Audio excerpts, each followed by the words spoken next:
And we have structured our presentation in the sense that we're just focusing on about 6 areas that we think have some attention. And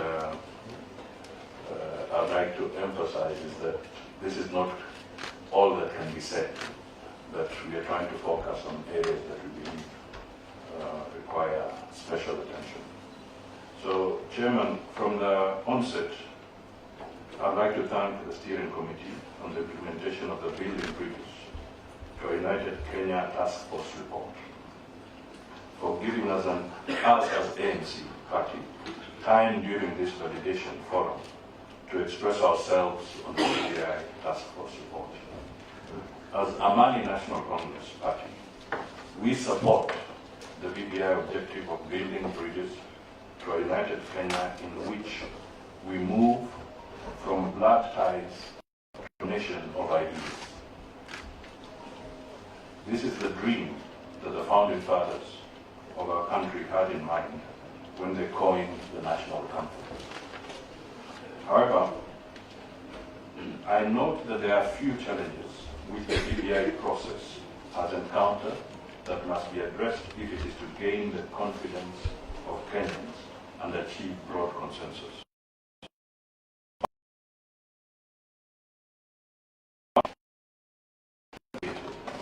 Either by design or by default, that it is intended to serve the interests of a few individuals.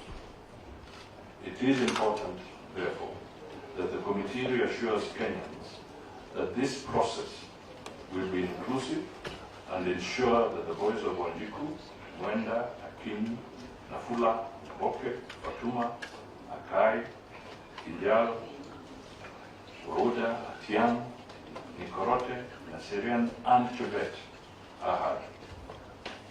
To this effect, as ANC, we take exception to recurrent remarks by sections of the political class that certain parts and outcomes will come out of the BBI within certain timelines, whether Kenyans like it that way or not. Such remarks are reckless and should be discouraged. Besides, the impression created that the BBI process is intended to serve interests of a few. The other major challenge that the BBI process must address is fatigue associated with the culture of setting up commissions and task forces whose reports are never implemented but continue to gather dust on shelves, or if implemented, they are implemented partially. And for purposes of record, let me just highlight some of the reports. One, the Truth, Justice and Reconciliation Commission report. The Independent Review Commission on the General Elections held in Kenya on 27 December 2007, famously known as the Chrysler Commission report. The Commission of Inquiry into the illegal or irregular allocation of public land, that is the Ndugun report.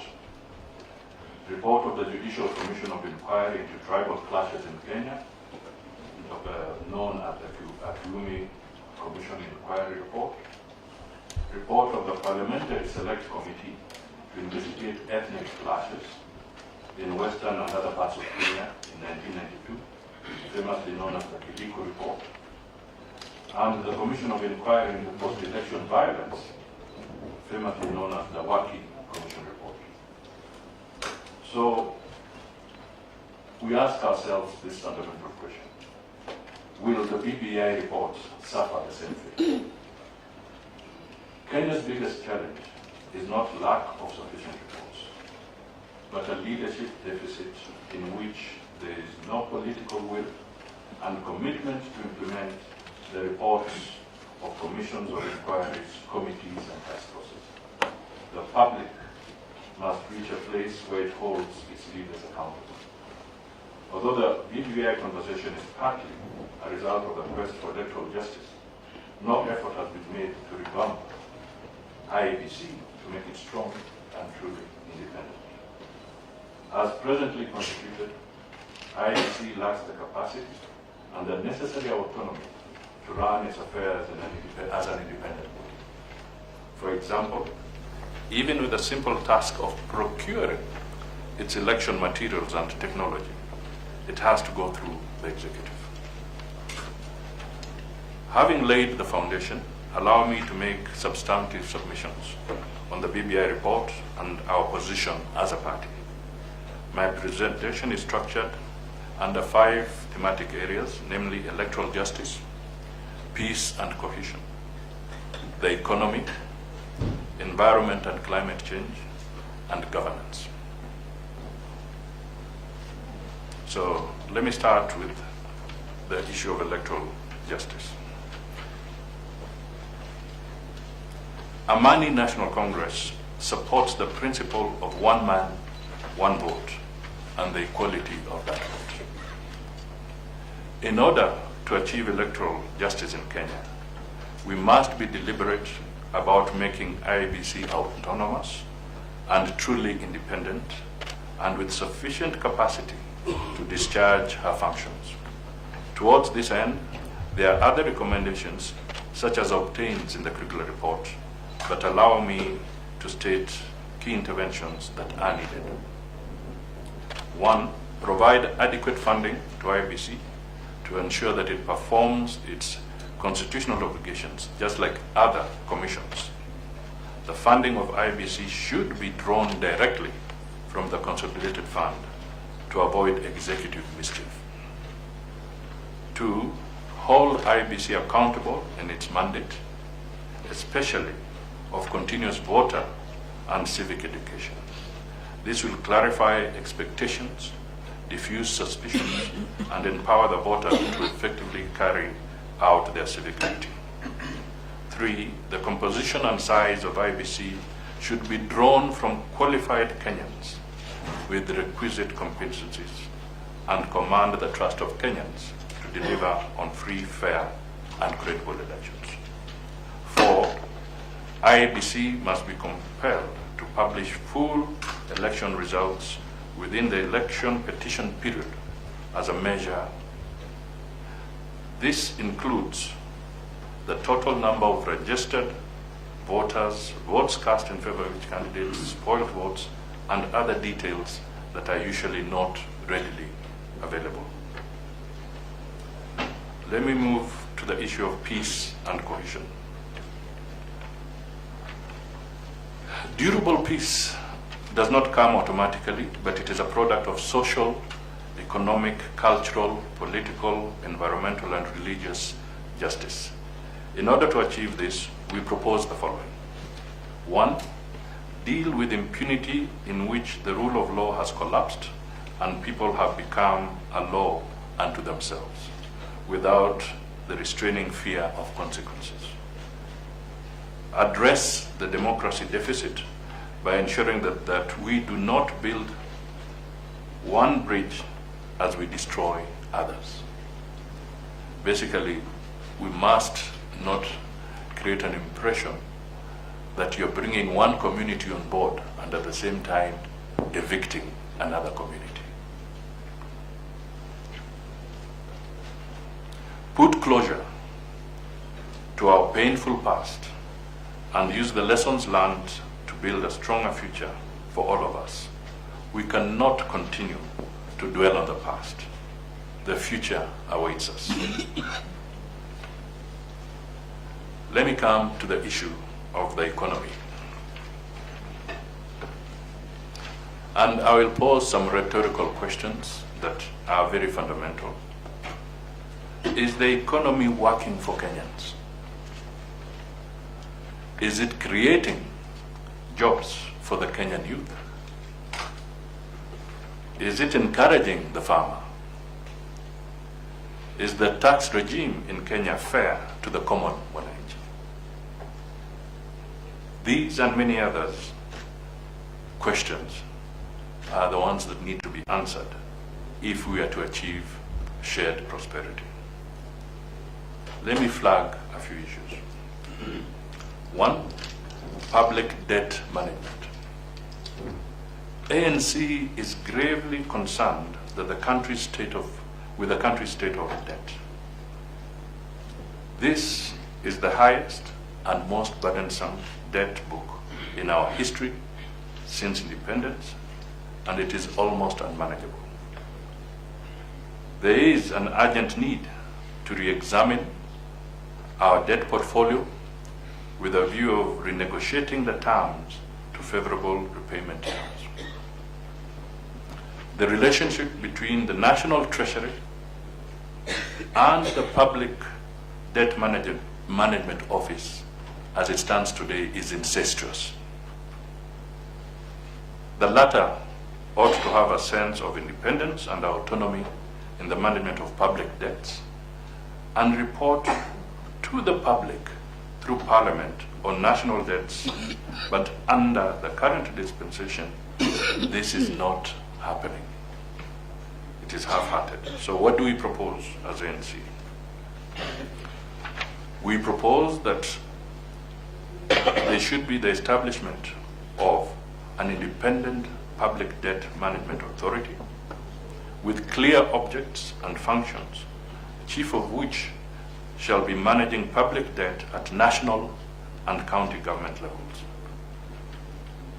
Mr. Chairman, I am happy to say that ANC is in the process of drafting legislation to implement this, and we ask the support of the committee.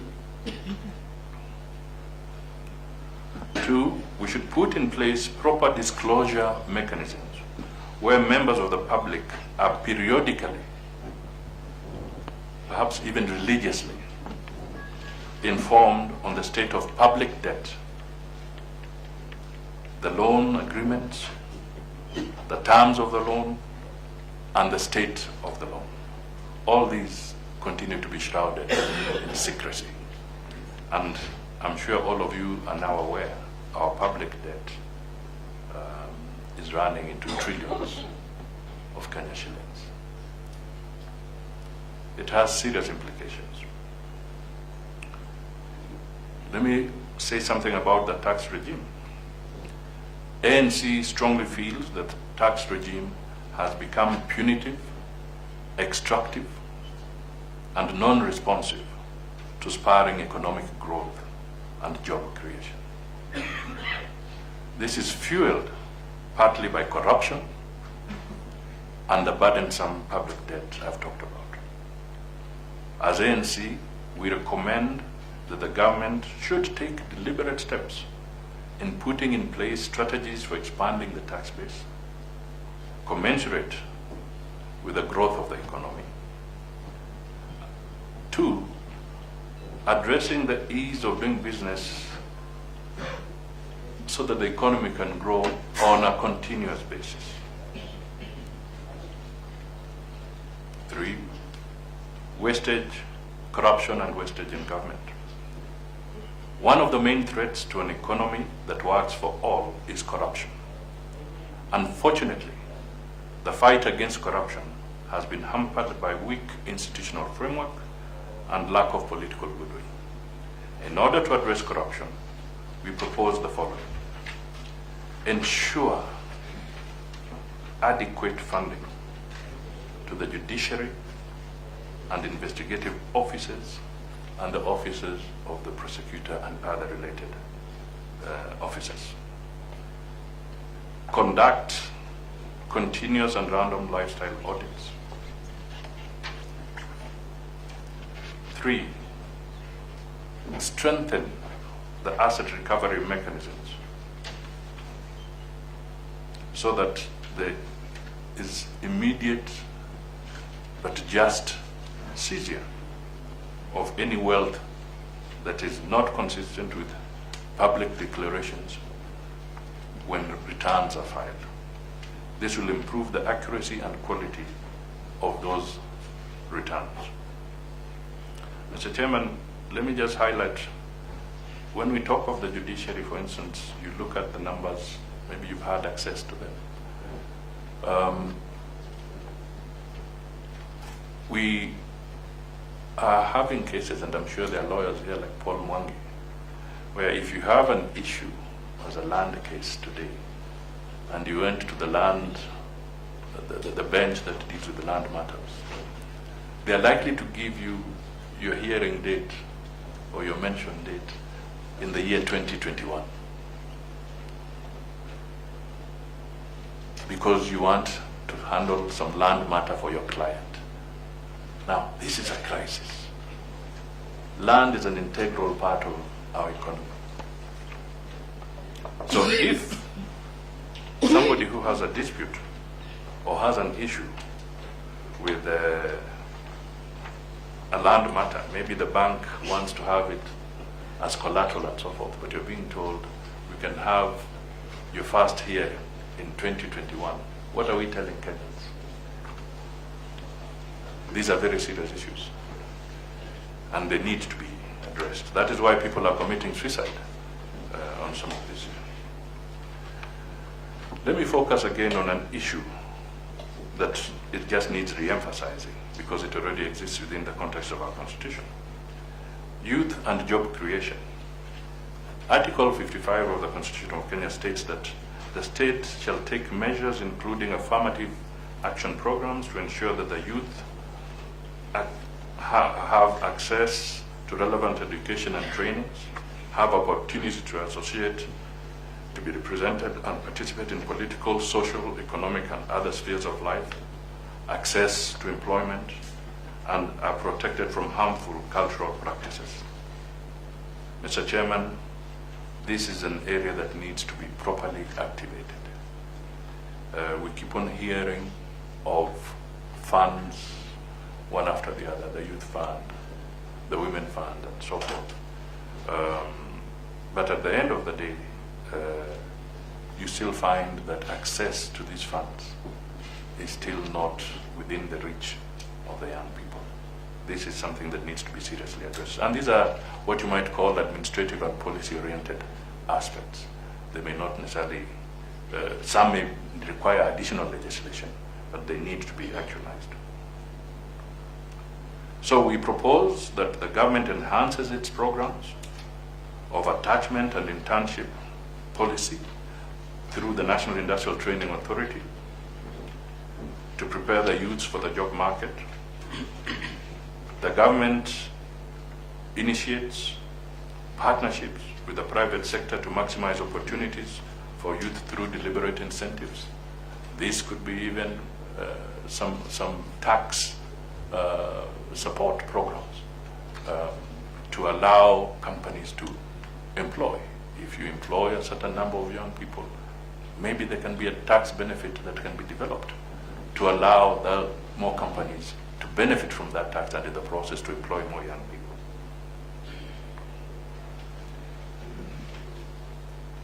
We must continue to mainstream youth affairs at political parties, at county governments, at national governments, actually in every aspect of leadership.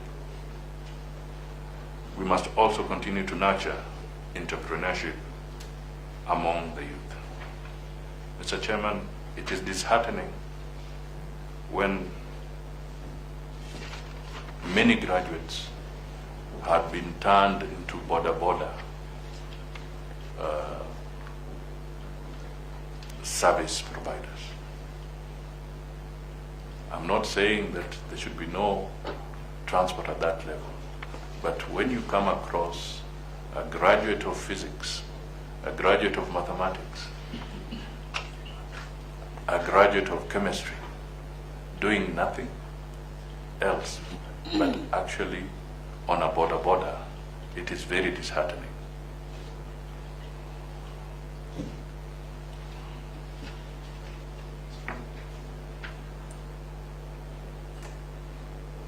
Mr. Chairman,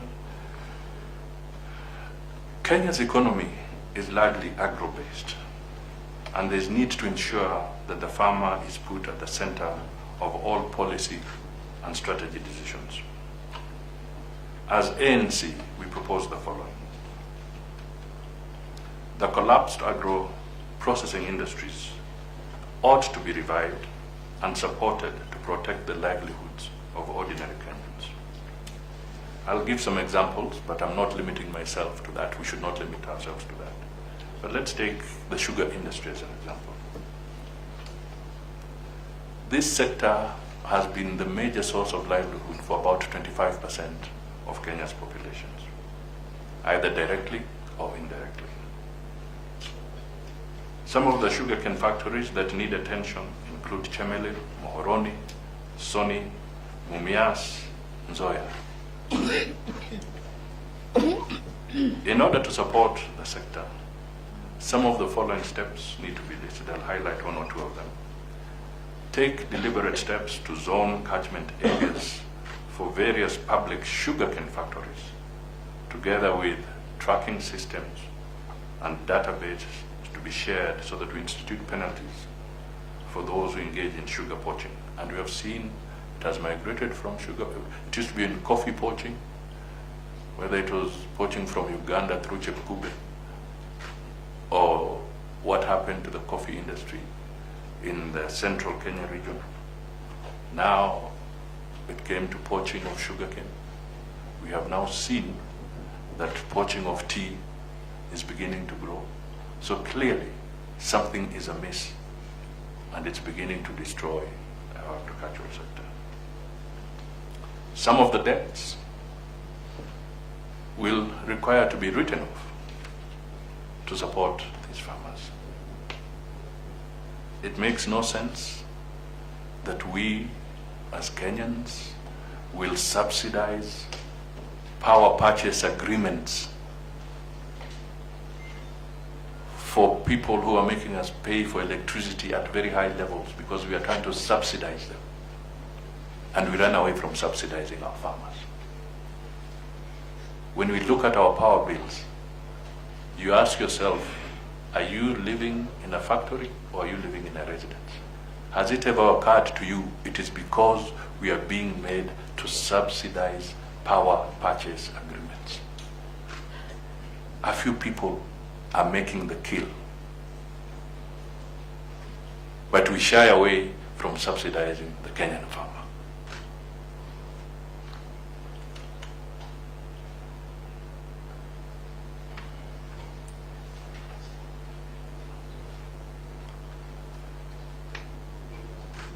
We need to revisit the cooperative movement in this country. After all, what is the term Harambe at the end of the day? Harambe means pulling together. What was the cooperative movement all about? Pulling together, getting what you'd call a critical mass pulling together. Our cooperative sector is not doing well. It needs urgent attention. It was the foundation for small-scale savings and use of resources. We are equally exploring new areas of technology and also exploring areas like the blue economy. This is all very good, and I think we should, as much as we deal with some of the sectors that require revamping, we need to explore new others. So we are proposing that what we have as the Kenya Maritime Authority should also be broadened so that it can become the Kenya Maritime and Blue Economy Authority, so that it can take over and help in guiding the issues around the blue economy. So in a nutshell, with our growing population and with the demographics that we now know, that 70% of Kenyans are young, and this is going to be a permanent future for a very long time, we have to start positioning Kenya differently, not just as a market for imported products, where we are now beginning to import eggs, we are importing milk powder, we are importing everything, we are importing second-hand clothes, we are importing virtually every consumable. We need to act on that.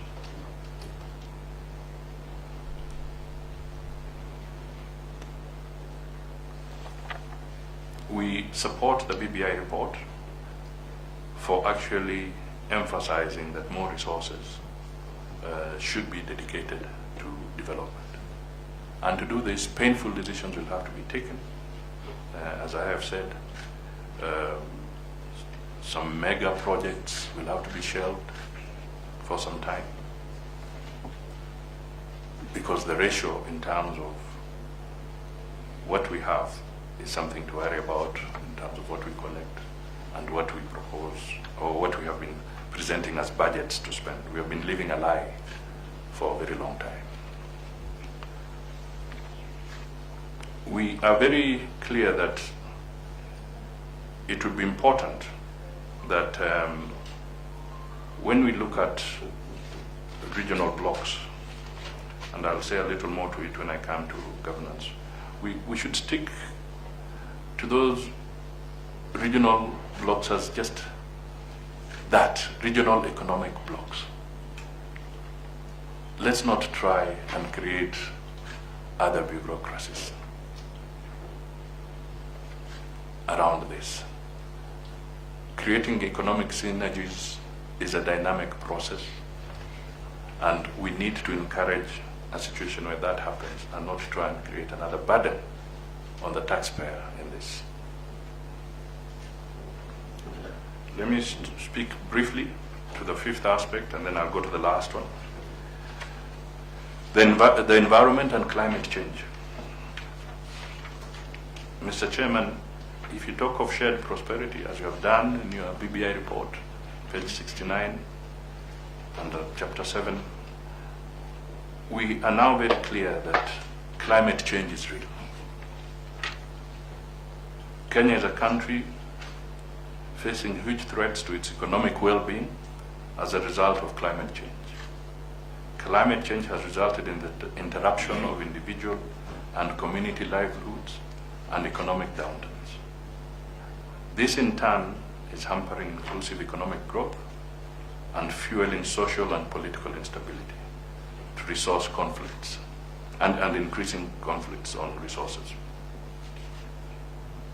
Therefore, the principle of sustainable development is embodied in Article 10 of the Constitution, and Chapter 5 makes provisions on the land and environment.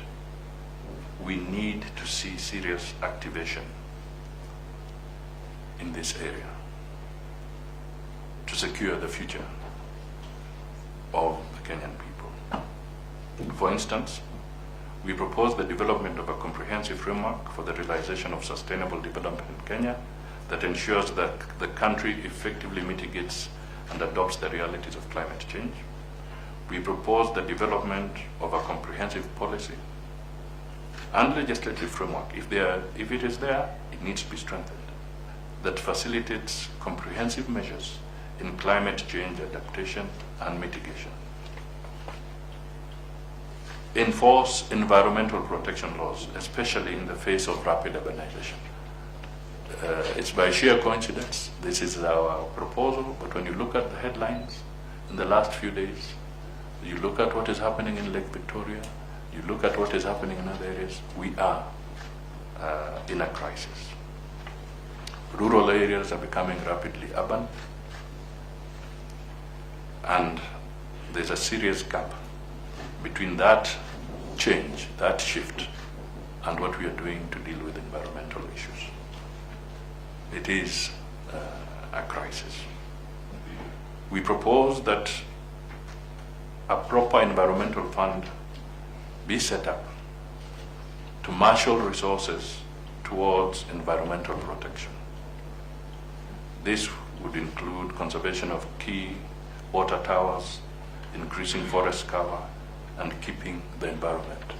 We are quick to quote what are called international standards when it comes to forest cover and what have you, but we are short when it comes to translating some of those international standards to protect our environment.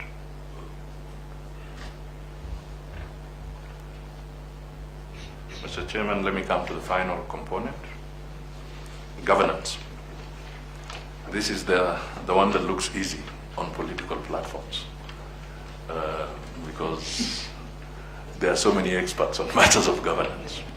So everybody who stands on a platform has his view, but sometimes they say what looks easiest becomes the most difficult to deal with.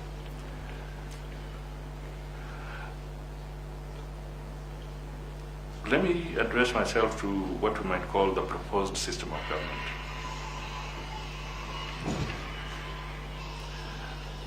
Mr. Chairman, the structure of the executive arm of government must uphold and respect the principle of one person, one vote. We, as ANC, are strictly opposed to any attempt to create multiple, conflicting, or ambiguous centers of state authority. The head of state must also be the head of government and commander-in-chief of the defense forces. The authority must not be shared or open to multiple interpretations. Accordingly, therefore, we support the recommendation by the BBI report for the establishment of a national executive structure in which the executive comprises of a president, who is both the head of state and government, as well as commander-in-chief of the defense forces, a deputy president, a prime minister, who is appointed by the president from the president's party, subject to approval by parliament. And the responsibilities of the prime minister must be clearly defined and safeguarded. And if need be, the prime minister can have a deputy or two deputies. But this needs to be clearly defined. Mr. Chairman, equally, we support your proposal of the establishment of the office of the official leader of opposition with a shadow cabinet corresponding to the official cabinet and funded by the national exchequer. I think that was a very rich proposal in the BBI report.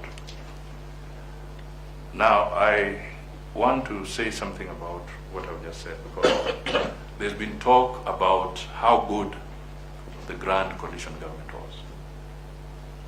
But I want to be realistic, because I lived it. Sometimes what is said is not what exactly happened. And I can tell you for free, for the Kenyans who may not know, that it reached a stage because roles were not properly defined. And the Grand Coalition government was a government that came out of necessity. We reached a stage where, when the Prime Minister was supposed to chair subcommittees of cabinet, if you are a PNU faction, sometimes they would feign commitment elsewhere. So we are supposed to look at what is happening, and there's a very critical issue on the agenda. The minister responsible does not turn up. If the minister responsible is not there, clearly you cannot discuss the issue. Now, this seesaw went on. It weighed down the Prime Minister. I and Uhuru were deputy Prime Ministers. We were supposed to chair subcommittees sometimes on behalf of the Prime Minister. When he's not there, if Uhuru is not there, maybe the ODM ministers disappear. Sometimes when I chair, the PNU ministers disappear. So we developed a situation where there was always a lack of quorum. These are the practical things that sometimes people may not know. And in the process, slowly, the whole ethos of cabinet and subcommittees of cabinet just dissipated. So this is why I'm emphasizing that the need for a very clear definition of the role of these offices as we propose them their limitations, their functionality, is something that needs to be looked at very, very critically. Otherwise, we will be creating a bureaucracy that will not be able to function. So this is a point that I leave with you. And by the way, sometimes because the PS, the minister was supposed to come with the PS. The minister sometimes does not turn up but sends the PS. The PS then says, sorry, I don't sit in cabinet, I'm a technical person. So if the minister is not there, I cannot proceed. The minister sometimes comes, his PS is not there, and he says, this is a technical issue. If my PS is not there, I cannot offer help. So these were the, no, that is filibustering. So let us create a structure where there shall be no filibustering when it comes to the responsibility that we owe the Kenyan public.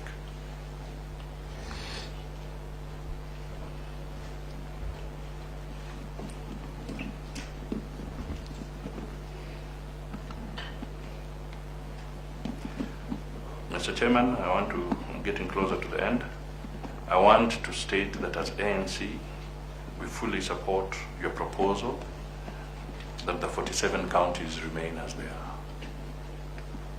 We have reached a stage where people have been given their counties, and again, to take it away may not be very wise.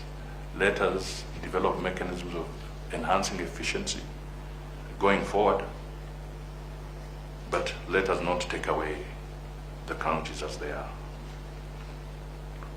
Mr. Chairman, we are very categorical that as ANC we are against the introduction of a third tier of government, as has been suggested by some BBI popularization public rallies or some speakers at those rallies.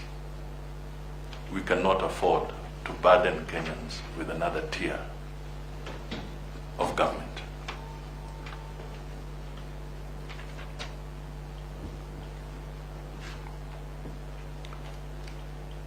We recommend that the Schedule 4 of the Constitution, which deals with unbundling, classification, and the issues of functions, be implemented to the letter, because this is not happening, and it's undermining devolution.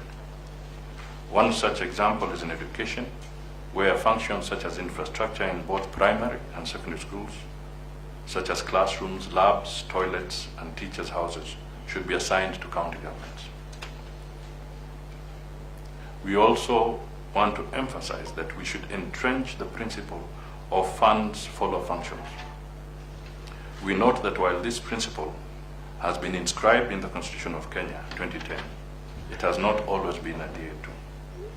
The national government has stood in the way of funds following functions. This is the case, for instance, in the health, roads and water sector. It should be an offense for anyone to stand in the way of funds following functions.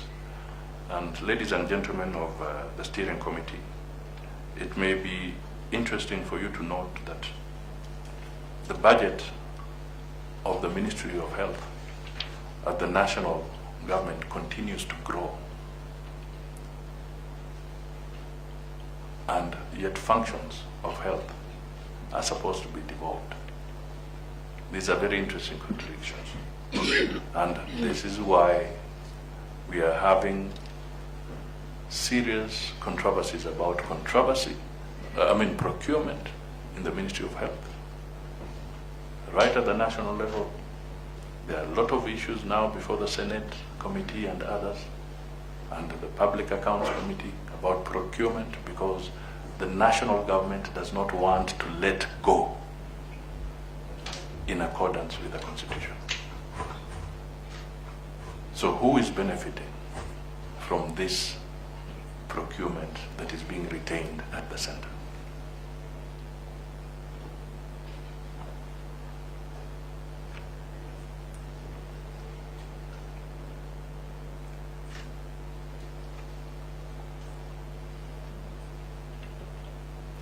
We support the BBI's recommendation that a minimum of 35% of resources or the revenue that is collected based on the formula for revenue allocation.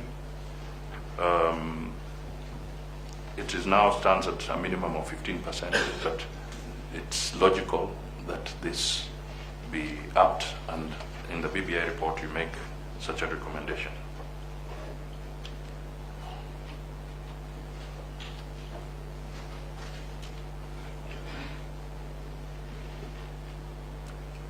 There are a few issues about borrowing, but that you will read in the document.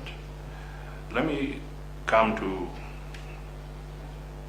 an issue that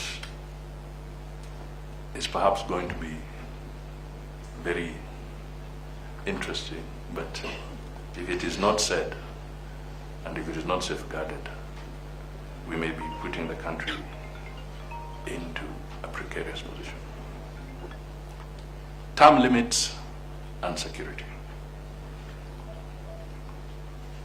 As ANC, we propose that the security of tenure and term limits of all public and constitutional officers must be strictly protected and respected.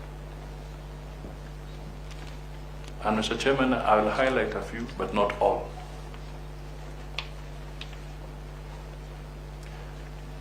Some of these officers include the Inspector General, the DPP, the Ombudsman, the Governor of the Central Bank, the Attorney General, the Auditor General, the Controller of Budget, the IBC Chairman and Commissioners, the EACC, the Solicitor General, the Chief Justice and President of the Judiciary, as well as those of the county governors and the National Executive. I appeal to Kenyans and to you as a committee. There should be no attempt to create new guises for these officers, both during the life of the tenure and after the tenure of any one of the state officers in charge for the time being. Mr. Chairman, that is a very serious message to the people of Kenya.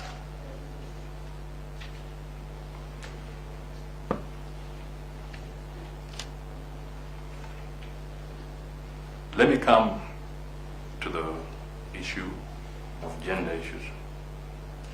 As ANC, because of limited time, but in due course, I don't think we are time-barred in making some additional written submissions to yourselves.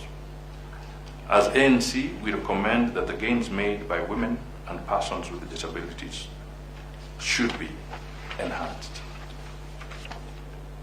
Every effort should be undertaken to address the barriers that hinder more women and persons with disabilities from participating in electoral processes. This includes campaign financing, capacity building, and party lists. Mr. Chairman, I come back to this because even part of the crisis that we see in our electoral system is because certain quarters of the country feel underprivileged and others use their position to gain leverage against others. So something needs to be looked at here. Finally, I want to say that we have raised pertinent issues which require sober engagement as Kenyans.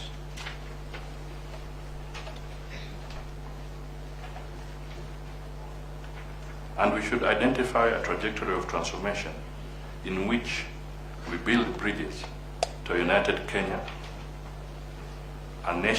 so that we have a nation of ideals, and do away with a nation of blood ties.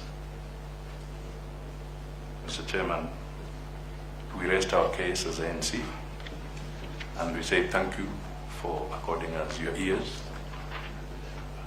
So now we have submitted the written document to you. I don't know how we proceed thereafter. Asante sana. Thank you. Thank you very much, NC Party Leader. Normally the way we proceed is that we pose some questions and seek clarifications. And should you feel that members of your team need to speak on some of the questions or clarifications, be free to delegate to them. While we were doing the introduction, in this phase we have also gotten some technical members to help us in this validation process. I'll just introduce them so that if you see them asking a question, you don't wonder who they are. For today, we have Joy Mdivo, just carry your hand. We have Ken Rotich, just carry your hand. We have Dave Anyona, just carry your hand. And we have Julia Sokara. Tomorrow we'll have different ones, so if you watch television tomorrow and you see different ones, don't wonder which ones are they. So I usually start from the steering committee members, and as I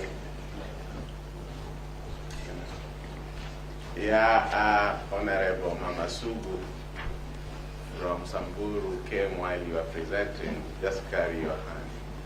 She's a member of the steering committee. So I'll start, then I'll give some members, and maybe we might take 5 questions at a time, then we'll have a final round. My first, I have a couple of questions. When you talk of IEBC and its autonomy, and we know that IEBC is part of the Chapter 15 commissions, where you have several commissions there, nearly 10, 12 of them. What you're suggesting of IEBC, are you also suggesting it for the other commissions? Because the constitutional provisions on IEBC are guided by that chapter. So should we take it that whatever you are proposing for IEBC should apply to JSC, should apply to National Public Service Commission, should apply to Parliamentary Service Commission, should apply to DSCC, and so on?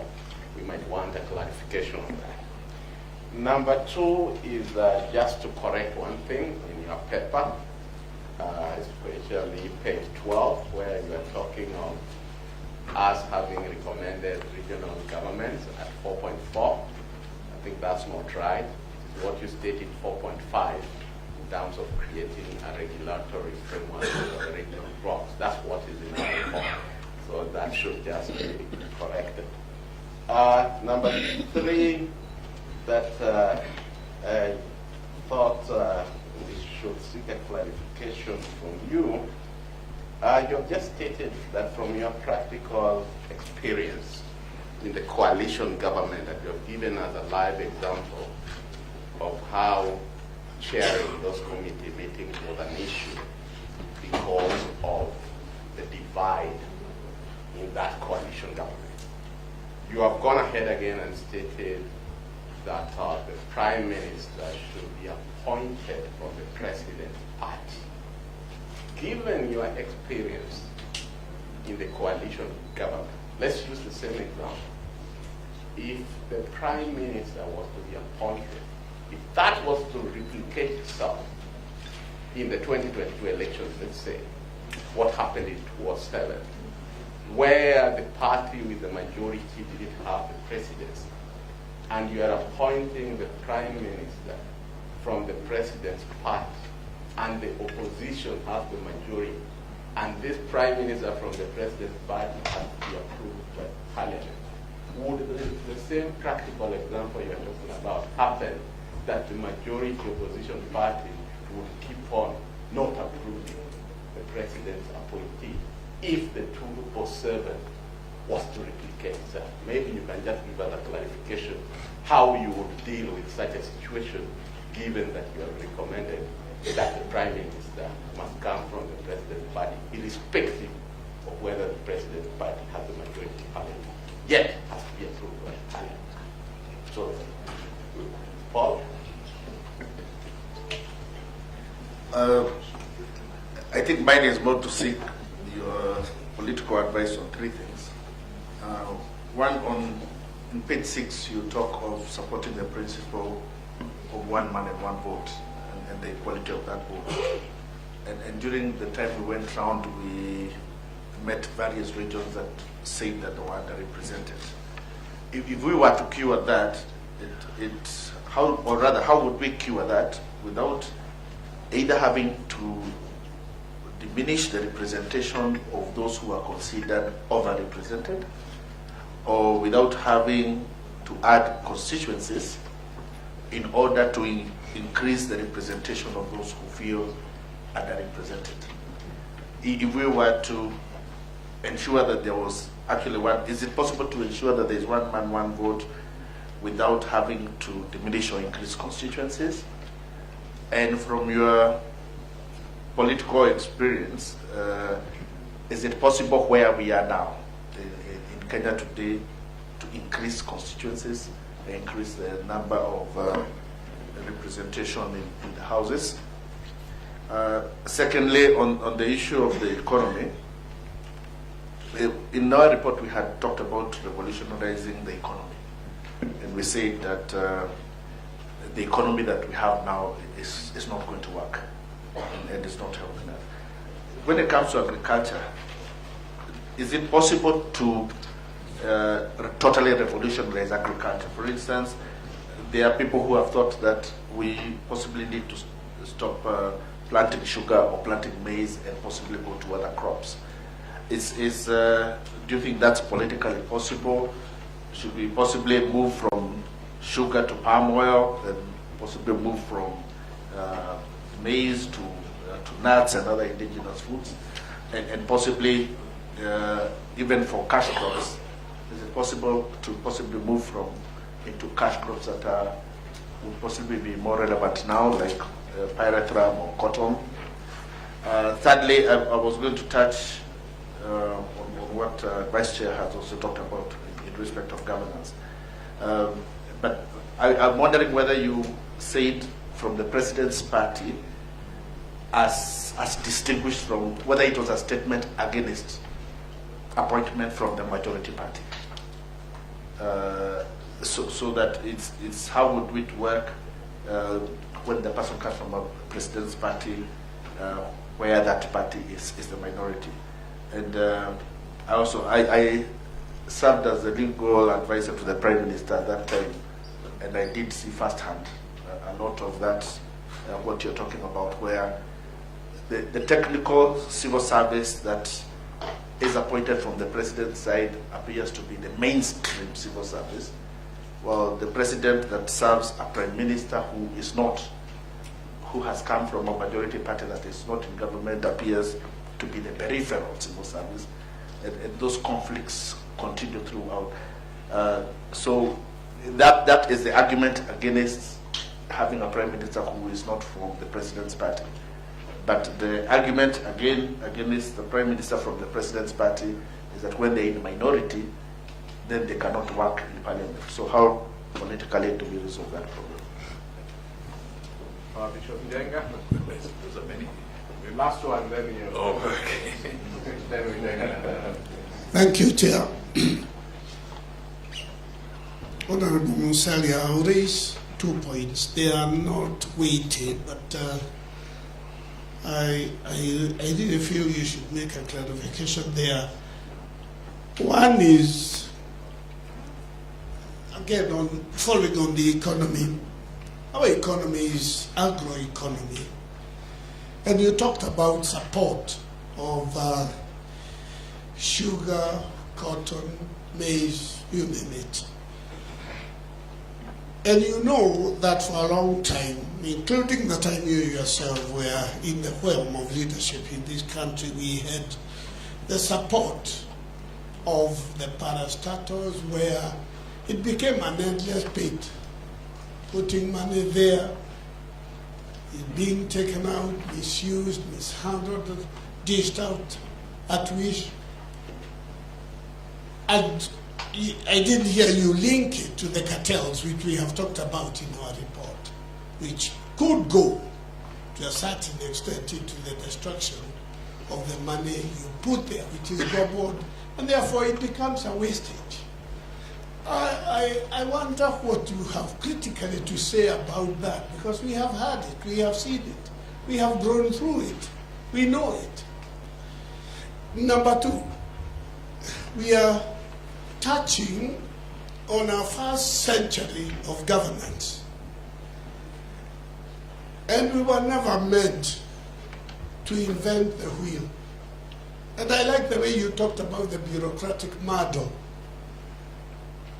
If you link that with our education, both, and we have produced in that century, economists, educationists, policymakers, you name them, we have had the best. If you do a mathematical analysis, you have lots and lots of numbers of every discipline, and yet we are still in that bureaucratic model. I wonder what you yourself have to say, again, as a person who has held the highest position, perhaps, or close to the highest position in this country at a time when you were the VP, and I think Minister of Finance. Thank you, Mr. Chairman. I'll try and make some comments, and then I'll request that Honorable Sako Bunyasi can address that. Eliud Owalo and Baron, and then at the next bout, maybe I can pick somebody else to chip in. First of all, on the issue of the IBC and those commissions, I just want to be very clear here that, you know, we have not been implementing the law. We ask ourselves why. For instance, and it may seem laughable, but if the IBC wanted to procure ICT services, they are the user,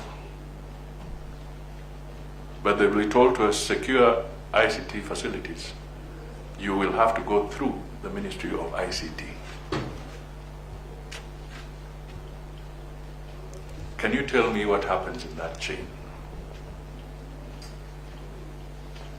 To put it bluntly, I don't know whether they would answer, but assuming you went back to the election petition, the presidential election petition, and you asked IBC who actually secured the services of the fellows who didn't want to open the server. Was it the IBC directly, or was it done from another quarter? Now, I'm posing this as very critical questions, that if we indeed want to create independent institutions like the IBC and a few others that are listed in the area that you mentioned, let us then give it a very critical view as Kenyan people and see whether there was wisdom in having all of them there or some did not be there. But there are others that have what you would call a mega footprint on the people of Kenya, depending on how they conduct themselves. An electoral body has a mega footprint or impact on the people of Kenya if what they generate or produce does not reflect the will of the people of Kenya. So these are fundamental questions, and I hope it helps in some clarification on that particular issue. The issue about the Prime Minister, this is my view. There could be other views even from my colleagues. We have debated, but I always say there's always one person with a better idea than yourself. When it comes to the Prime Minister coming from the President's party or appointed by the President, I'm coming from the position that, do we want to have a democratic system that recognizes the opposition or not? this is the fundamental question that we must answer ourselves. If I'm the candidate for ANC and I'm competing against the chairman, Adam Zolo, and Adam Zolo wins. Now, if Adam Zolo appoints me as his prime minister, so who becomes the leader of the opposition? So, you know, these are questions. I may not have the answers here, but these are the questions that you as our experts and others who will be working with you must completely dig into this so that we are clear that if that is going to happen, what then are the parameters of post-election coalitions? I am in a coalition called NASA, but the coalition we have is a pre-election coalition. So what happens if indeed there is a party with a majority there, and the president's party does not necessarily have the majority, but is obligated to do it? Then what kind of coalition arrangements should we structure in the context of the political scenario that is unfolding in our eyes to go to the future? So again, I'm raising that as an issue. Let me also flag something, although it's not in our document, but Paul Mwangi, you raised the issue of one man, one vote, the equality of the vote. There's of course a school of thought that says maybe Kenya should consider the South African model, mixed member representation. And there they have both constituencies and they also have this other aspect which they can develop. It's also an issue. But one thing about the South African one, which I think is positive, is that in the South African arrangement, there's no conflict or there are no multiple centers of power. We are Africans, gentlemen and ladies. And I'm not trying to be conservative, but I'm trying to be very realistic. And Mwangi, you know what I'm talking about. If we want to be realistic, then either we bite the bullet and adopt something similar to the South African one, or if not, we do it, but tailor it so that even the hybrid system that we are proposing here can be useful to the Kenyan people. If I come to the economy, to Bishop Njenga, I agree with you that we have had very serious challenges in the agricultural sector. We require diversification, no doubt about it. We also need to embrace modern methods of crop husbandry. These are very critical issues that we ought to look at.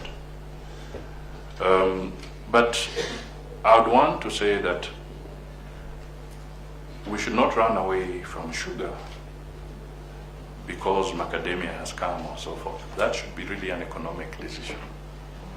What has ailed the sugar industry in Kenya is not an economic decision made by the farmer. It is visitation of corruption activities that have suppressed that farmer. Let's look at our neighbor Uganda. Uganda was a country in perpetual conflict from the days of Idi Amin and others. Their sugar industries died.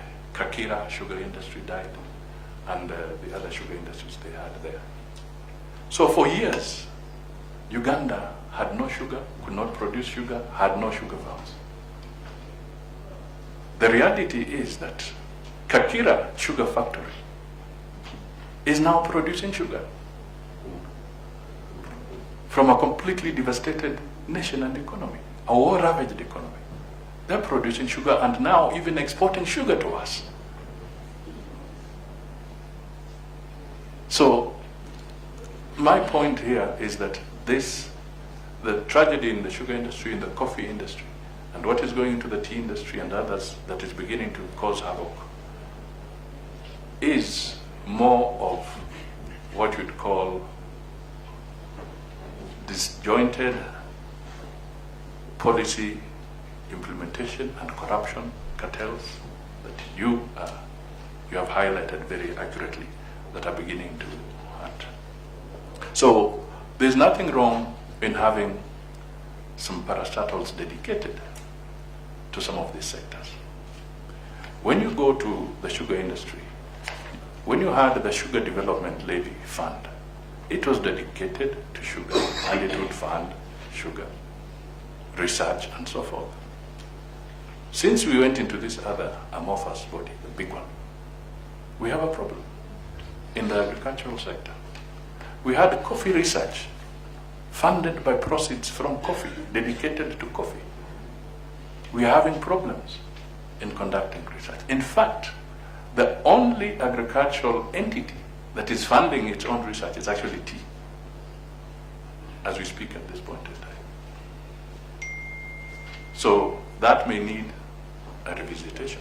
So we might look at legislation. It may not be a constitutional issue there, but legislation and policy. And I know you also have to make recommendations on what can be dealt with administratively and what can be dealt with in legislation and what requires constitutional amendments. I think I will end there. Well, did I miss something? No, you did all. We can have another round of three. But maybe Sato wants to add something to it.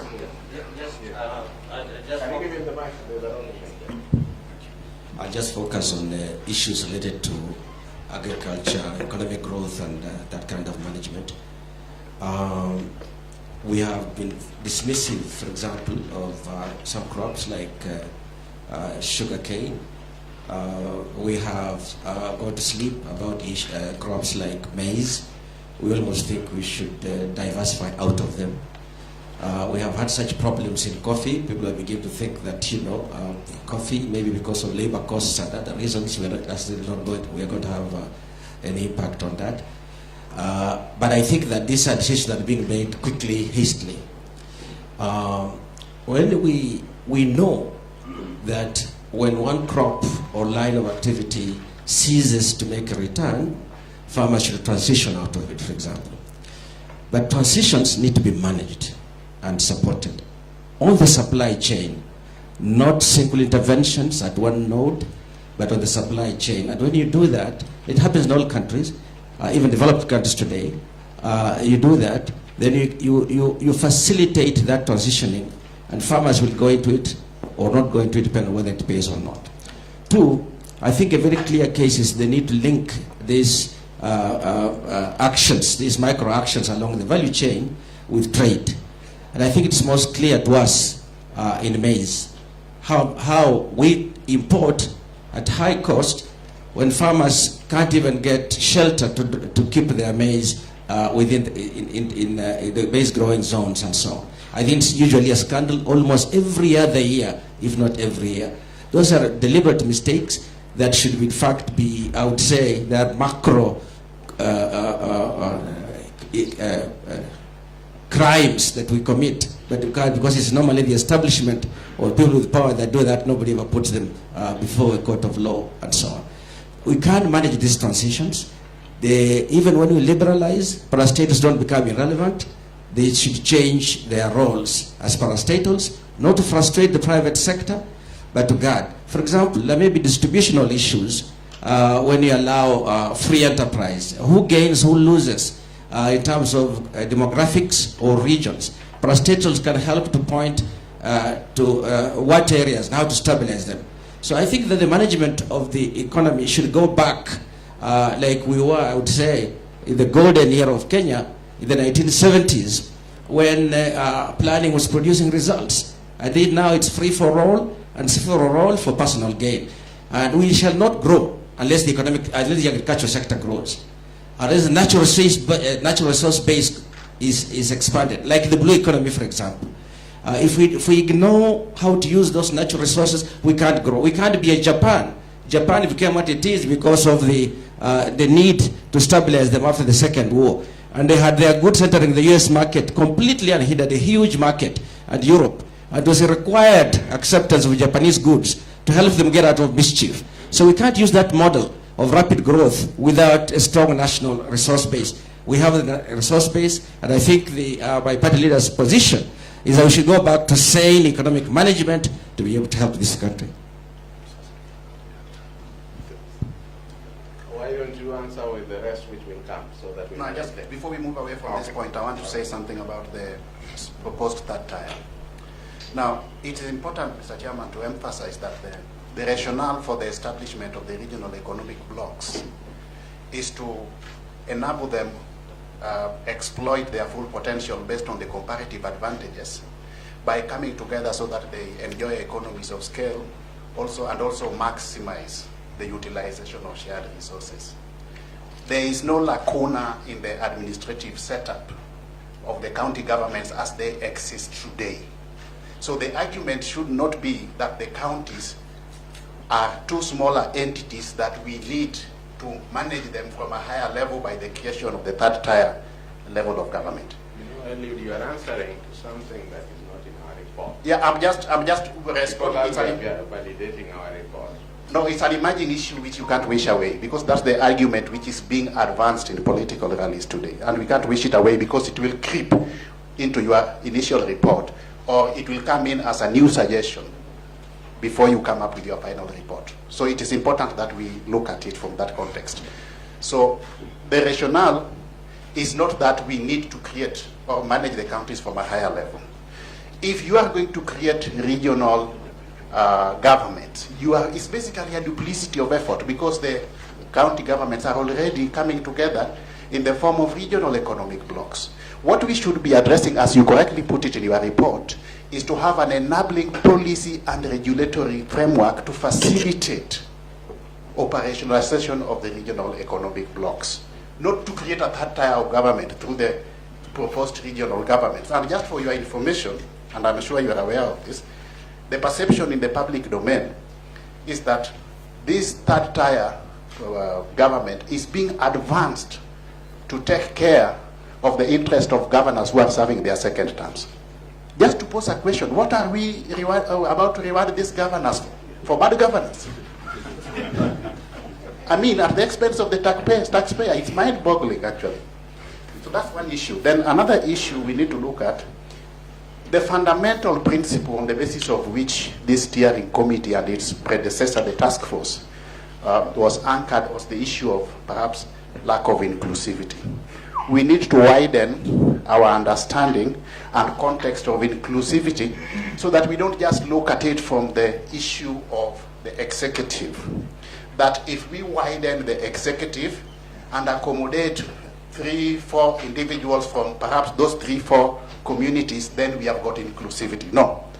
We need to widen our interpretation of inclusivity to entail a situation that would facilitate impartial and equitable access to opportunities and equitable distribution of national wealth for the benefit of the Kenyan people. That is what inclusivity is all about. And this is the fundamental problem we have been facing in this country since independence. So it's not a question of bringing 3, 4, 5 people from different communities, then you say you have inclusivity. What happens to the communities from the other 40 tribes of Kenya? So let us look at inclusivity from the perspective of impartial and indiscriminate access to resources, opportunities, and equitable distribution of national wealth. So that we are not having the current prevailing situation where we have economic growth, we are being told the economy is growing at 6%, the income per capita of the country is increasing, yet we are only witnessing a rise in the standards of living of the ruling elite. We want to see a fundamental change in the disposable incomes of the Kenyan people. Very well.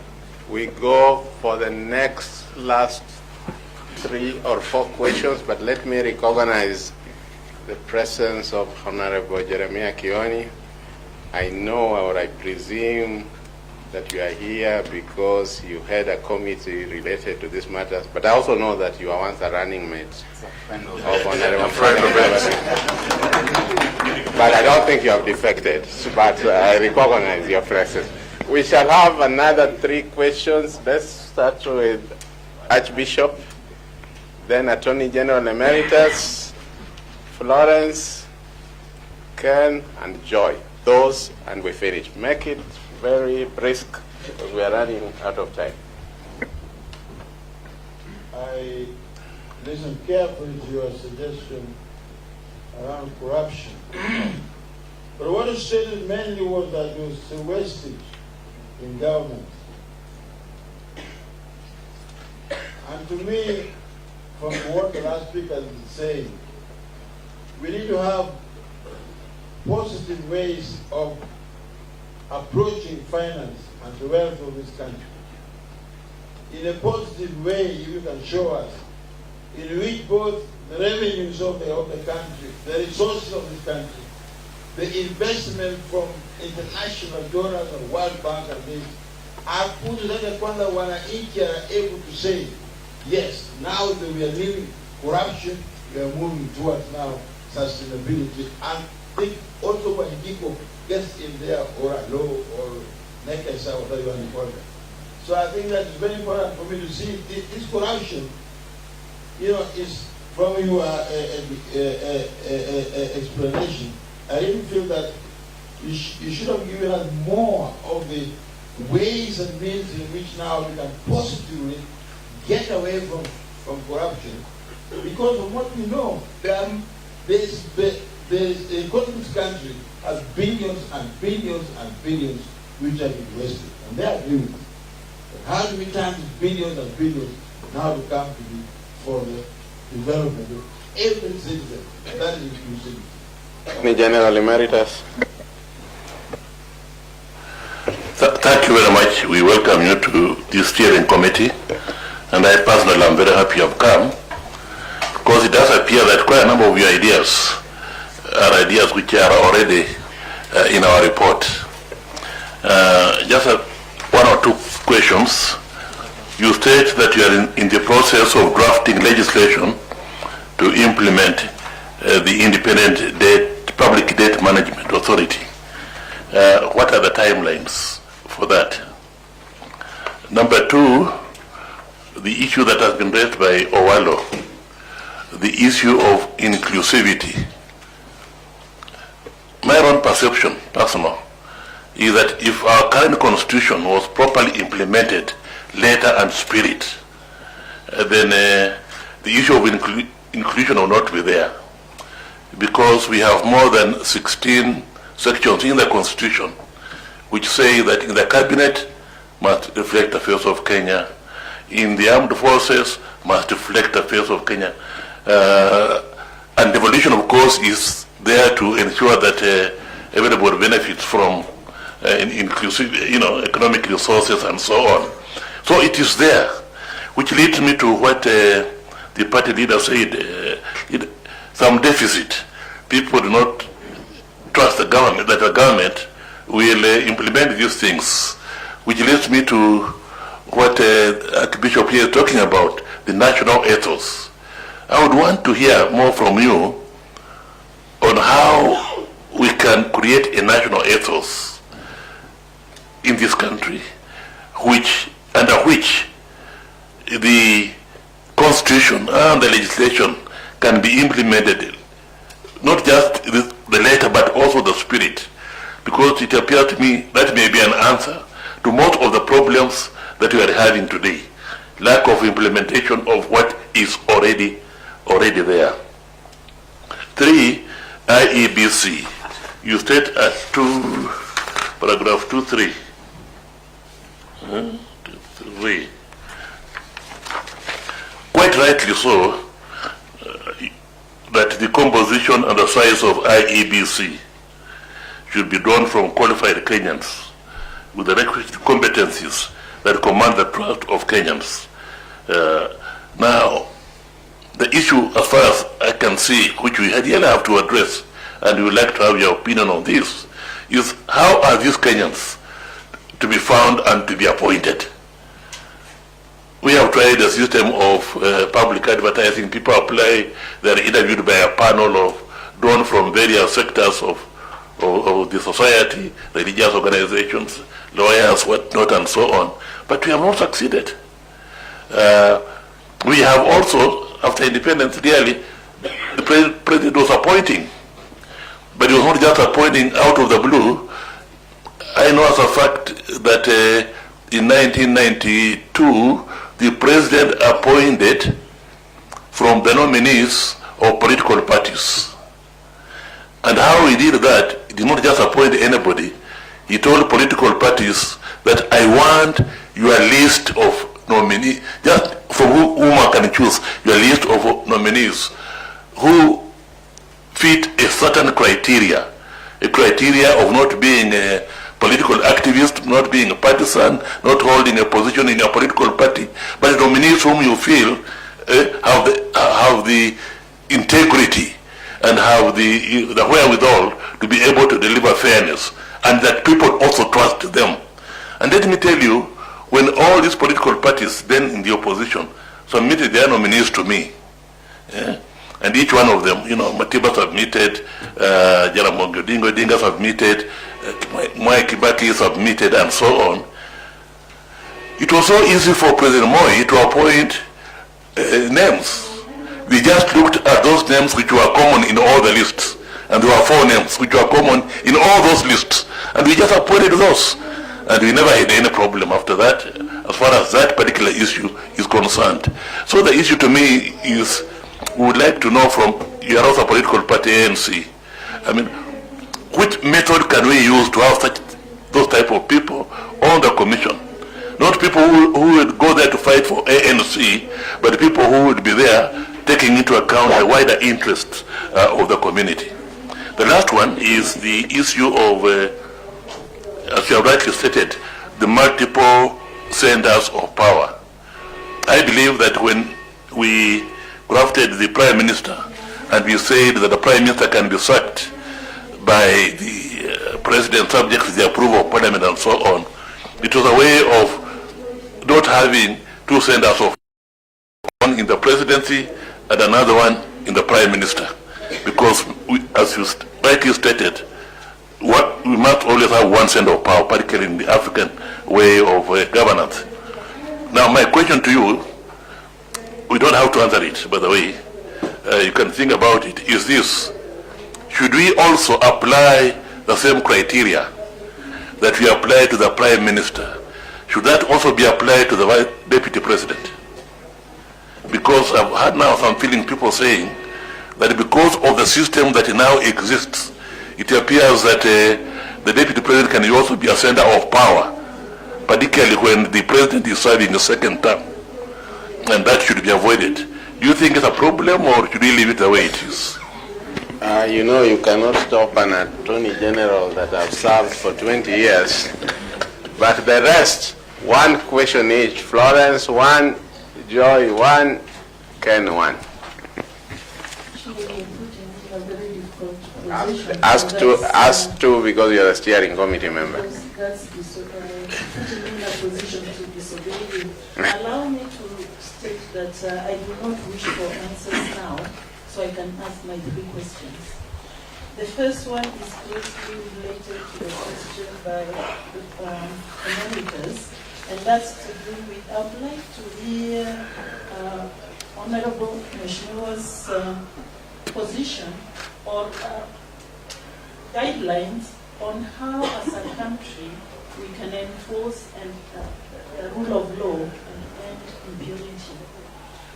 The second question, you talked about the heads and treasury. I would also like, in your write-up, when you submit your final write-up, to give us your thinkings along the lines of Article 225 with respect to treasury. In other words, once we remove the debt management, does treasury remain the way it is, or do you have other proposals? Finally, about funds to the counties, your report talks of 35 to 60%. I think it would be useful if you can give us an exact count. Thank you. Joy, one question. Thank you, Chair. Mine is actually Honorable Attorney General and Madam Florence have sort of touched on it. It's on the Debt Management Authority. I'm looking forward to seeing what you have as a proposal.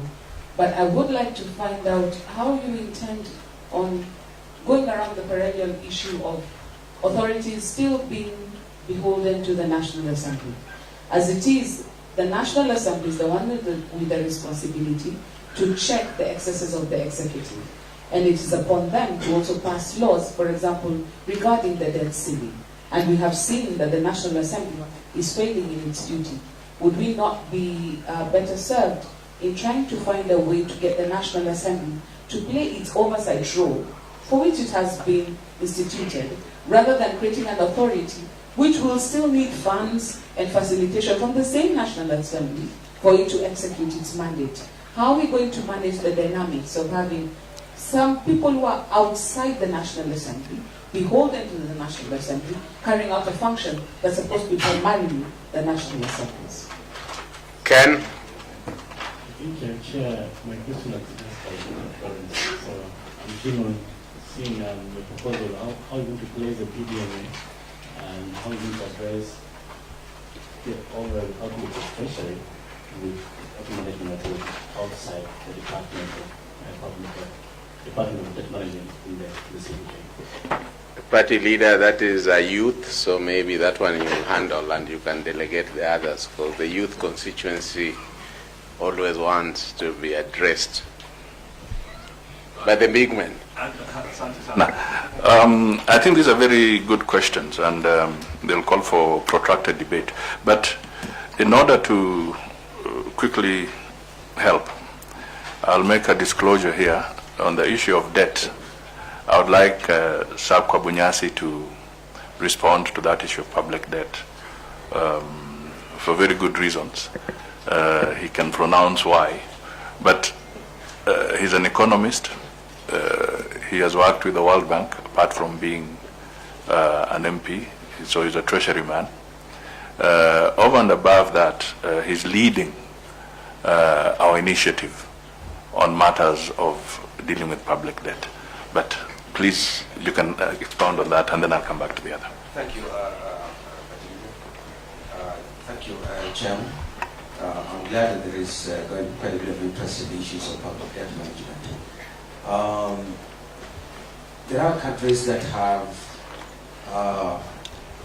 developed mechanisms to give an element of autonomy on the decision on the level of debt relative to the size and performance of the economy. The reason why that is usually separate, it's all under the state, of course, and it's still under the state, but not under Treasury, as it were. Treasury takes it as a given to plug into the way it's planning. The reason is that the level of debt can be varied, usually on the upside, by the appetite of regimes in power. And this is not unique to Africa or to Kenya. It's generally a matter that is of general concern in the developing and the developed world. The intent of having a public debt management authority would be this entity that is able to, on the basis of their perception of the level and performance of economic growth, determine an optimal debt level that's sustainable within that economy. I think we don't need to go into a lot of details on this, but just to say that even though every country needs debt, every individual needs debt, even the billionaires are borrowing and so on, but there is a level of borrowing that's sustainable. And if you leave that decision within the revenue collectors and the spenders, I think it doesn't work very well. Now, the issue has been, why doesn't Parliament oversight this?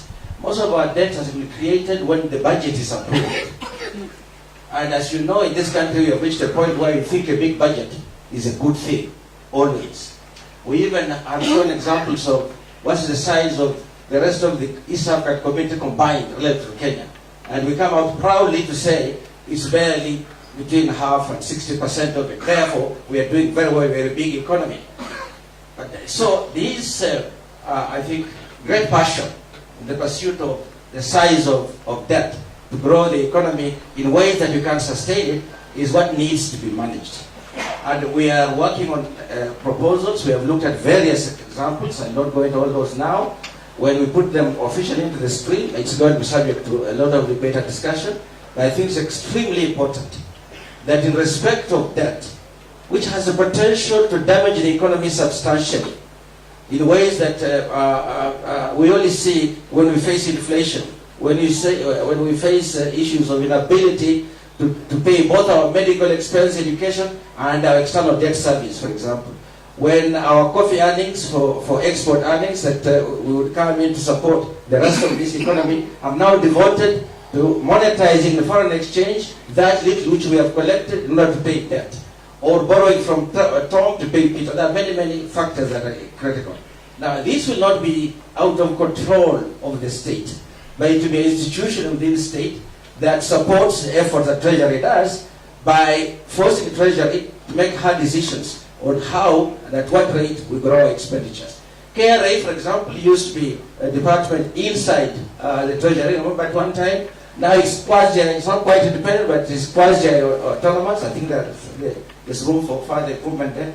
The public debt management one also, this one needs to be not just quasi-autonomous, needs to be truly autonomous to be able to guide the pace at which you are going to grow your expenditures if you can't raise the revenue to support that. There's a proposal that we are working on and we're consulting widely. It will soon enter the mainstream, the parliamentary process very shortly, perhaps within the month of, before mid-March or within the month of March, it will probably reach there. There's a lot of wide consultation that's being undertaken.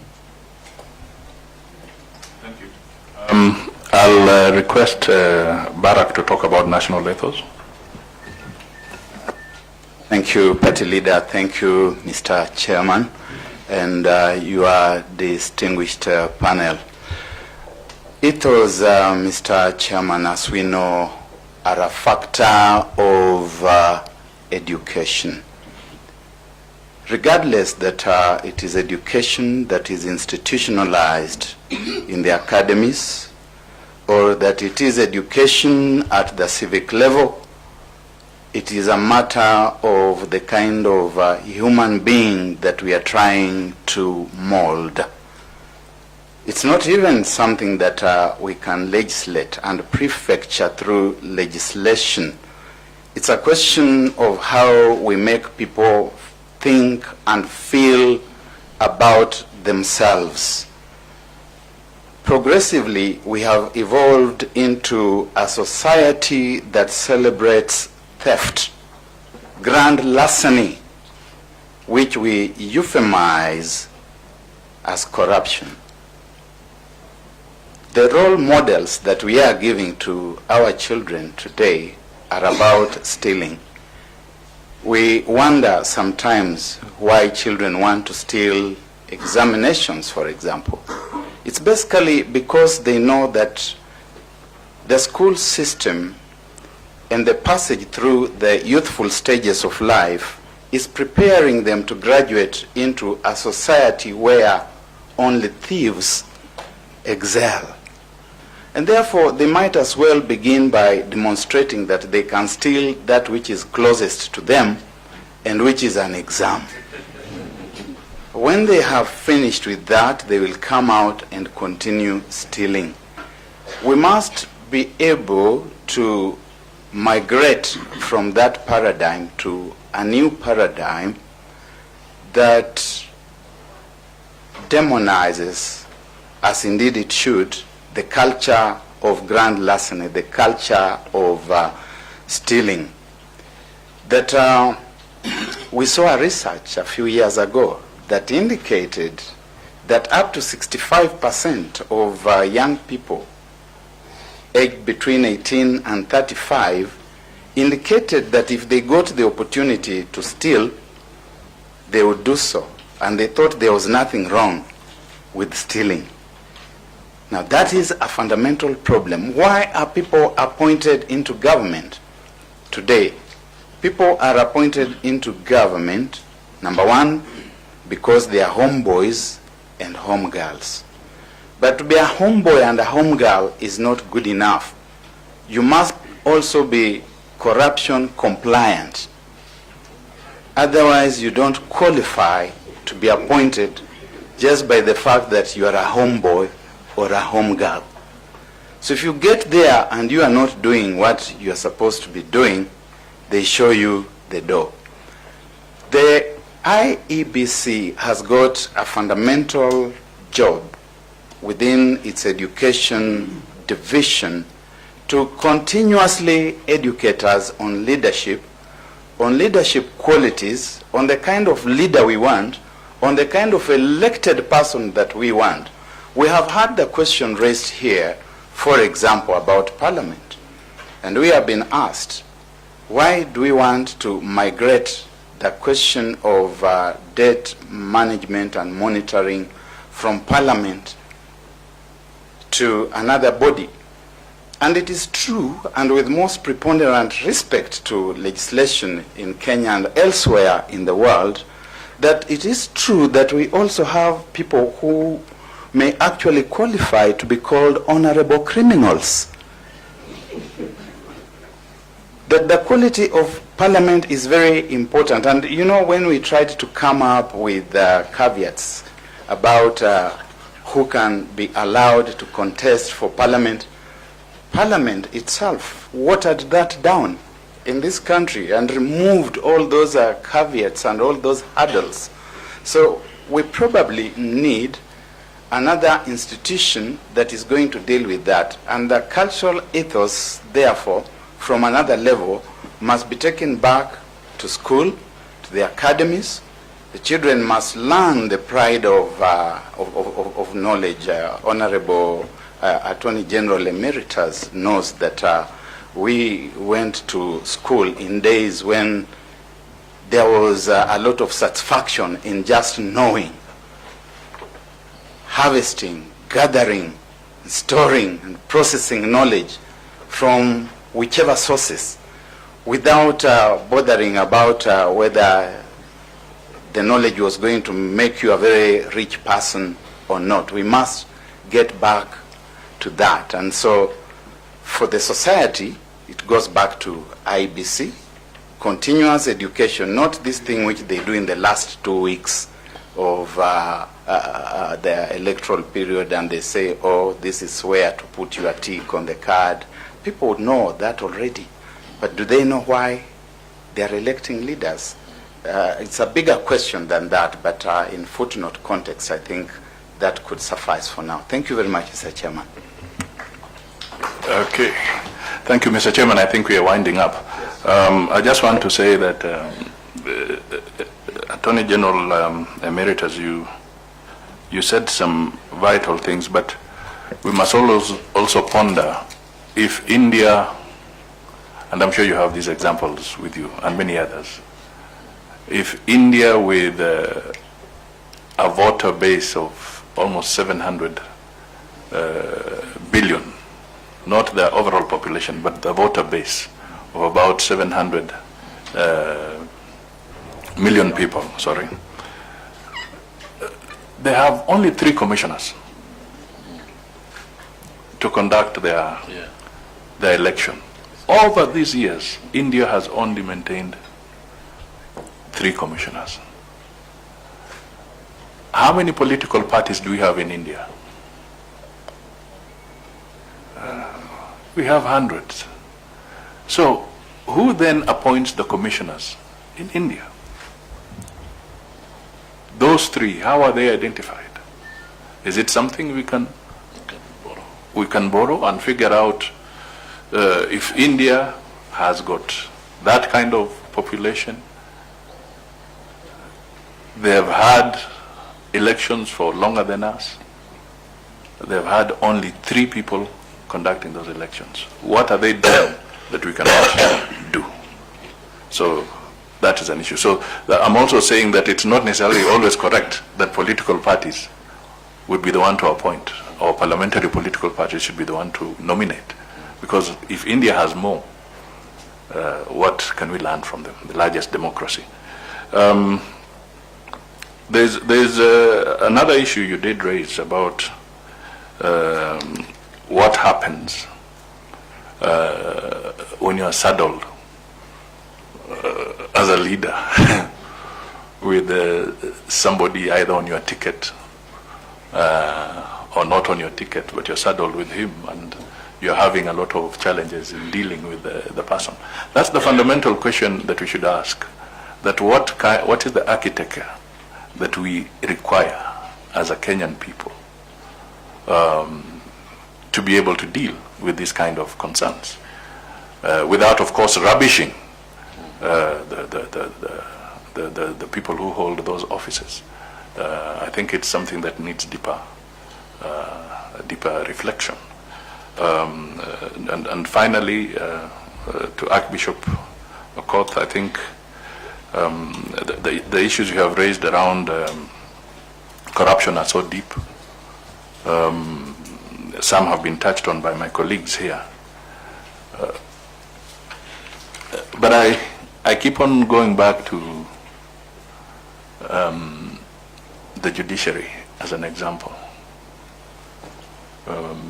Because according to what I have come to understand, the largest litigant anywhere globally is usually the state, either litigant or defendant. That is, somebody somewhere is filing a case against a government department in one way or the other. And cases have taken long and they're not resolved. But if we go back just a little bit, was it Kimwerer Dam as an example? They say 7 billion was lost, or thereabouts, or 8 billion.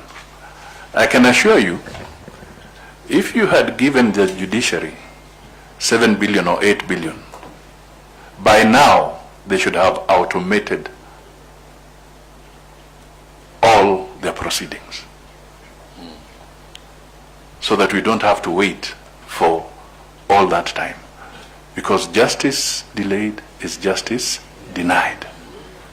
And this is where we're having even with corruption cases. They go in there and they are stuck. Look at the appeal court. Today, if you have a case in the coastal region, you'll be shuttling between Malindi and I don't know, Mombasa, depending on when the appeal court is going to sit. If you're in Western Kenya, you'll be shuttling between Eldoret and Kisumu, because they sit only in specific places, specific times. So what are we doing? We are, through this, our policy positions and the way we define our financing priorities, we are also entrenching corruption. Because when you deny your citizens that, it's not just a question of human rights violations, but it's serious corruption to deny citizens of their rights. Finally, I do agree with the lady who mentioned that the issue of the share to the county governments. I agree with you. In fact, I think that thing slipped because we had actually corrected it somewhere, but it slipped and found its way back into my document. You're right. It should be no less than 35%, because we also have to be rational. I've been in Treasury, and I know very well that you cannot, at this point in time of our economy, just take all the money to the counties. We have to, in fact, even build a lot of capacity in those counties, because by the time the Auditor General is through, Kenyans will also be shocked at the level of theft that has taken place in the county governments. So it's not always about the national government, but even the county governments are causing havoc. So I think I'll conclude by asking Senator Petronila Were to say something, because you did touch about Parliament and Senate, and maybe she has something to say there, or whatever she wants to say. Please go ahead. Thank you, sir. Thank you, the panel and the steering committee. I just want to touch on two issues. As you will look at the commissions that are in the 15 commissions in the Constitution, you may be tempted to merge some of them But I would like you to take caution, for example, the Commission on Administrative Justice and the Kenya Human Rights Commission. You may be tempted to think that they are similar. But there's the CAJ Commission, what we call the Ombudsman's Office. It's very crucial, very underfunded, so you may be tempted to think they have no work and therefore should be merged with the Kenya Human Rights Commission, but they are very important. We should note that Governor Waititu was impeached based on investigations by the CAJ. That alone tells us how important that commission is, and we should fight and give it more funds so that it is properly devolved. The maladministration happening in counties would be greatly reduced if we empower the CAJ and not be tempted to merge it with the Kenya Human Rights Commission. The other one is on the national ethos creation. We need to develop a value system for this country, and it starts with our young people. As the Secretary General was saying, young people now have a different value system, which is very unfortunate, and we are sort of mainstreaming bad manners into our operations. So I would like us to suggest that we reintroduce the subject called social education and ethics that was once there in our schools, so that our children grow up knowing what is expected of them, and that when they go out of what is expected of them, there are consequences that are quite punitive. Thank you. Thank you very much. Well, I think I want to make a political statement now.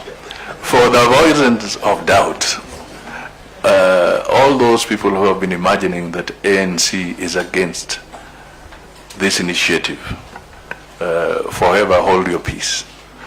Because what we wanted was dialogue and an altercation or discussion that focuses on the issues, and we move away from the personalities, because what we want to do must go beyond the personalities at this stage in time or any time in future. We want a strong foundation for this country. Thank you. And honorable party leaders, they hold their peace. We have a tradition here, and this is not to doubt your savviness in ICT, but we have a tradition here, even as you go to clean your draft, that you always hand over to the chairperson what you presented. Our secretariat has printed for us the soft copy, so I can lend you this to hand over to me. Or if you have one which has your signature, I'll also receive it with your brother here.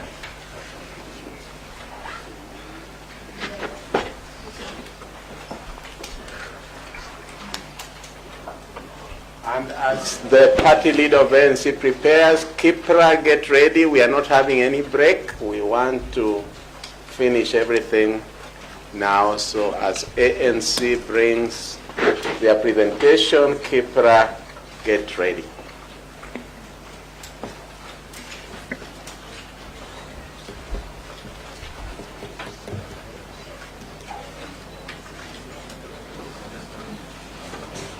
Oh, they are not saying that.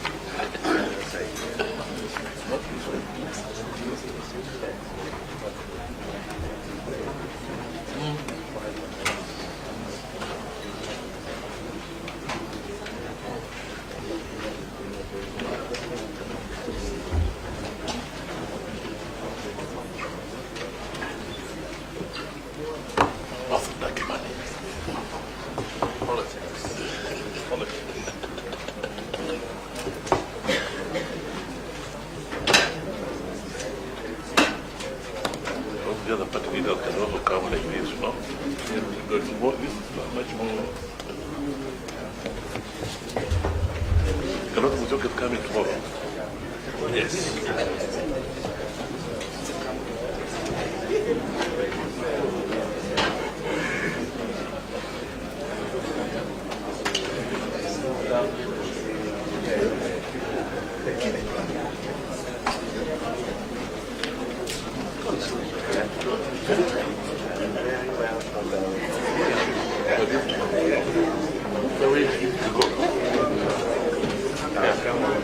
Wait.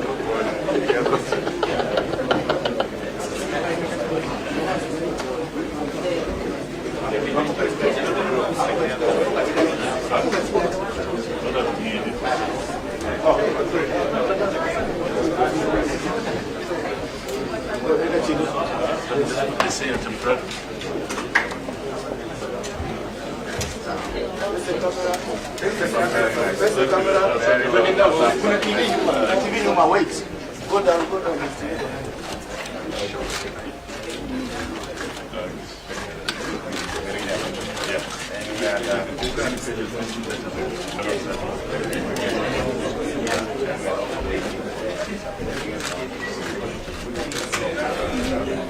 Thank you. Okay, good luck.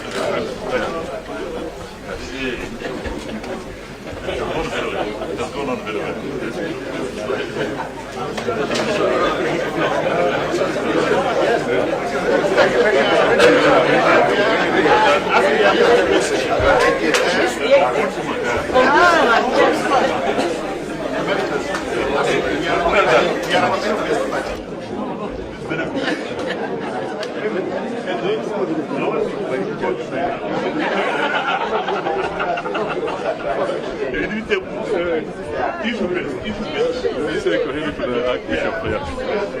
That's what I'm